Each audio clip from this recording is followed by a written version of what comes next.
Dead Jesus is a useless Jesus. Balikan po natin ang kwento sa Mateo chapter 27 mga kapatid.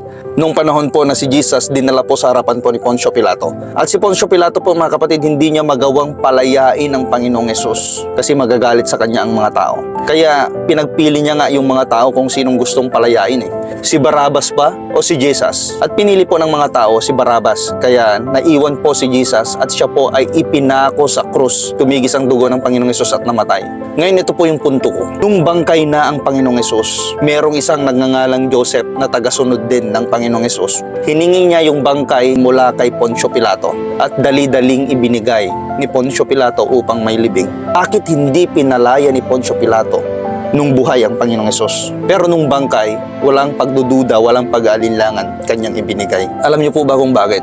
Kasi yung bangkay na Jesus, walang magagawa. Yung patay na Jesus, hindi nakakaamoy, hindi nakakarinig, hindi nakakakita, hindi nakakaramdam. Yung bangkay na Jesus, hindi makakapagligtas.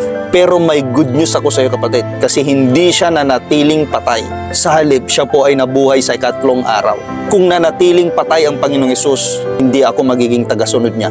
Hindi ko paglilingkuran ang isang patay. Pero dahil buhay ang Panginoong Hesus at may magagawa siya, kaya maglilingkod ako sa Kanya. Ngayon yung tanong kapatid, si Jesus ba na pinaglilingkuran mo ay patay? Si Jesus ba na pinaglilingkuran mo ay nakakarinig, nakakaamoy, nakakakita, nakakaramdam, sumasagot? Nasa sayo yan kapatid kung sino ang sinasamba mo. Dahil ang Jesus na buhay, nandoon na sa kalangitan, nakatunghay sa atin at inaantay natin yung pangako niyang pagbabalik. At kung buhay na buhay siya, wala kang dapat ipangamba. Lalong-lalo na kung ikaw ay tunay na tagasunod niya.